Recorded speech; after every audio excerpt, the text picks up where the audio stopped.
Hey everybody, it's me, Alex Garcia, aka the COG, coming at you as always from comicbookclique.com to bring you, you know what time it is. It's the best day of the week, y'all. I know it's a little late again. Things are just a little chaotic right now, but it's all right. We got a solid week of books coming at you, like I said, a little late, but let's talk about them, right? Let's start first in DC, where we got some absolute books to talk about, including Absolute Wonder Woman number 23, Kelly Thompson, and the return of Hayden Sherman on the art. And this is the beginning of what looks to be another great arc. Hayden always brings their best game, so the art and the page layouts are fantastic. Here we got Diana being Diana. She is on a quest now to find out what happened to her friend that she doesn't so quite understand is this new cheetah. She doesn't really seem to understand that that's what's going on here. So on her quest to find out where she is, she's finding out some details about, Dr. Minerva and Jennifer Kale. So a lot of cool things are coming out. And in the meantime, we also have Ares, the god of war, also trying to figure out, hey, Diana's doing some stuff. I'm not totally happy with it. I want to get in on this action, so to speak. Lots of things cooking up in this first part of this new story arc. Kelly Thompson, Hayden Sherman, killing it as always on Absolute Wonder Woman. But the other Absolute book, still not feeling. Absolute Wonder Woman, Absolute Catwoman, sorry, number 3. Scott Snyder with Che Grayson, and I'm trying to remember the artist's name on this book. Oh my god. And Bengal. I like the fact that this book has a very different tone than the rest of the Absolute Universe, but it just features characters I don't care about, and it's a story that I'm not vested in. I'm trying to figure out how it matters in the great scheme of everything that's happening in this Absolute Universe. Just not feeling it. This is probably my last issue. Let's jump over to the regular DC Universe, where we need to start putting more respect on my man Kyle Rayner's name, right? We got Green Lantern, number 38, Jeremy Adams and Zermanico on the arts. He's battling the Condiment King, guys. The end of the last issue showed the return of Major Force, which I thought was going to be this great confrontation, but it turns into like just a couple panels and nothing happens with it because Major Force now has like immunity from the Justice League, because they're trying to let the villains have immunity because of what they know is coming on the horizon. They want to have as big of a force against the next big evil. So you get a couple panels of Kyle having to deal with that, and because that dude killed his girlfriend back when he first showed up, and that's really about it. And then you got him fighting the Condiment King and a bunch of weird villains. Like, he's a Green Lantern, man. Give him something real to do. In the couple of panels, we get Hal Jordan, and he gets more to do, it feels, than Kyle does. I'm kind of getting annoyed with this book now. Kind of getting annoyed. Still cool to see my man Kyle, though.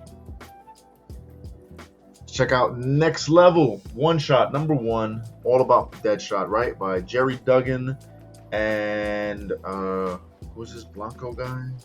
And Fernando Blanco on the art. This is one of those issues DC puts out to let you know what's coming in the future, right? So here we have Rick Flag sending Deadshot to do some Deadshot type stuff and assassinations and looking into, and it's all to set up the next wave of Next Level books that DC has coming, right? They have, a Jonah Hex books, a new Legion book, Teen Titans, Demon, a couple other things, right? Doom Patrol, and also sets up some weird happening at the New Star Labs or something. Some cloning going on. Lots of weird things going on.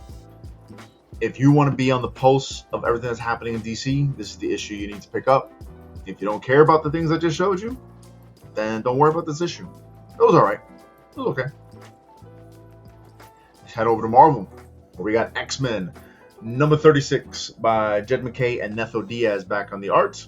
This is the DNX prologue. Lots of cool things setting up here, right? We're going to have this Fantastic Four X-Men crossover dealing with how the chairman, this evil version of Beast from the future, wants to make sure that the Age of Revelation does happen, and it happens with him in control.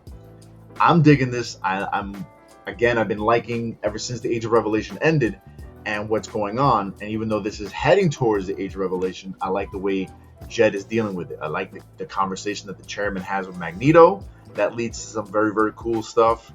The action sequences between the X-Men and his X-Men are very, very cool. You find out a lot about the characters, and Cyclops ends up getting really, really pissed.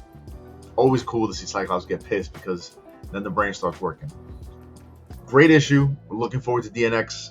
I'm hoping it's the event that makes X-Men the must-read that it deserves to be. And we got Amazing Spider-Man, guys.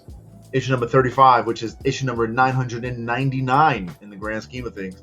Joe Kelly and who is this Mana guy? What's his first name? And Francesco Mana on the art. Spider-Man's been teaming up with Damage Control to deal with all these villains that seem to be popping up lately. There's also a very emotional issue for what's going on with Peter and Aunt May, and they have a very heartfelt conversation. Peter's kind of feeling a little jealous, a little on the outs with his cousin having come around now, because it turns out he's been alive all this time. They have a great conversation, it's very heartfelt.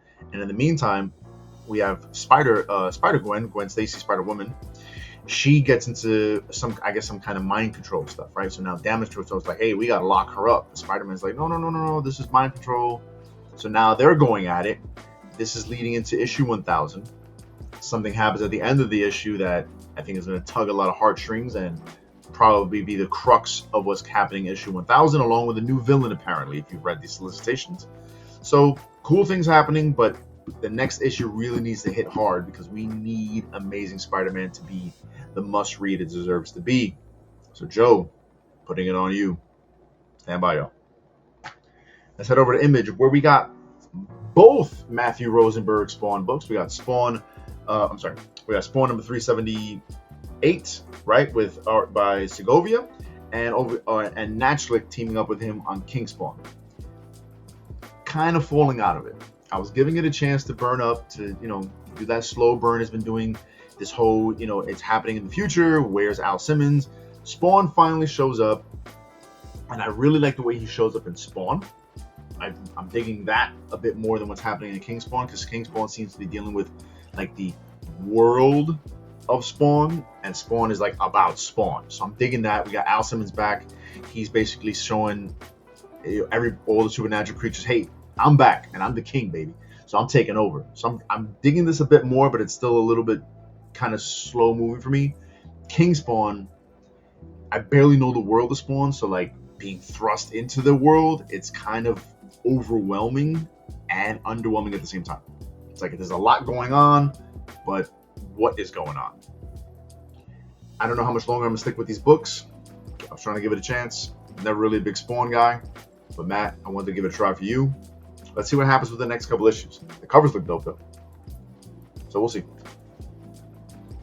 Staying in Image, jumping over to Skybound, Energon Universe, Void Rivals, number 33, Robert Kirkman and Connor Hughes on the art.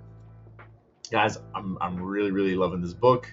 We now get Rom in the book, and Rom drops like a great line from the Transformers movie that I love. If you guys know about the Universal greeting, Universal what? Great book.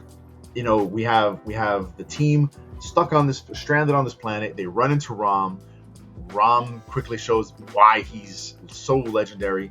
I don't know a lot about Rom, but I do know of the legend of Rom, and this issue made it so that I have to appreciate that legend. This was a lot of fun to read. We get them doing a lot of action, trying to figure out how to get off this planet. They're not sure if they can totally trust him. Pythona is not all in on it, and the duo are also kind of like, what do we do with this guy? And we also get a lot of cool Scuzoid action as well. Again, I believe all the books are kind of slowing down, so to let all the other ones that are behind, like Mask, catch up. And in the meantime, Kirkman, to me, is delivering good slow burn stories. But a story that's over, and I'm kind of sad to see it go, and it was kind of lackluster in the end, unfortunately. We have the end of Thunderhawks, number 5, right? By Ed Brisson and Vincenzo Federici. This concludes the whole future story arc of this crossover, where it does turn out the Mumra stuff just didn't matter in any of this. Maybe it's going to matter later on if we keep going. I don't know. It just kind of ends, and it turns out that because the Thundercats fixed the past events, then these future events don't happen. So where do they go from here? I don't know. We don't even have a Silverhawks book. It promises that they'll be back, but we haven't had any solicitations about it yet. So what's going to happen? I don't know. I overall liked all of this. Like, I did like the Mumra book. I liked the Thundercats vs. Silverhawks stuff. The future stuff I thought was going to matter more, but it's not so far. So I'm not sure how to feel about this overall. And it does stink that now Declan Shelby's leaving. I wonder if Brisson's going to still stick around to do stuff in this world. I don't know. I don't know if I'll be back either. We'll see. And last but not least, picked up the final issue of the facsimile reprints of the Justice League Avengers crossover. I had to get the final Alex Ross cover because this thing combines with the other one. Let you know, guys, it's on the shelves. I still have the original one, so I don't need to get the original covers. So I'm happy to get the other covers. So good stuff. And that's what I picked up here, guys, for the week. Sorry again, I was a little late. Wasn't much going on. I've been trying to cut back so I can focus more on the stuff I really, really like, and also getting ready for all the new stuff that's going to be coming out. So we'll see how that goes. Guys, thank you so much.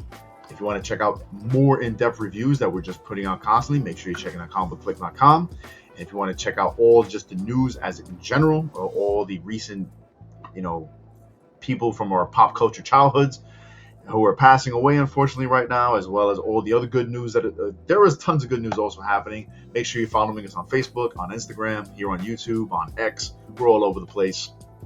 And if you also make sure you're checking out Dirt Sheet Radio as always, if you want all the wrestling news from Jon Escudero and his team. Thank you guys as always. It's always a pleasure to do these things for you. Let's keep the conversation going. Like, share, and subscribe. Let's talk about it in the chat about what's going on with these books. Let me know if you agree or disagree, and let me know what you picked up. Thank you guys as always, and always remember to keep print alive and read more comics. Later.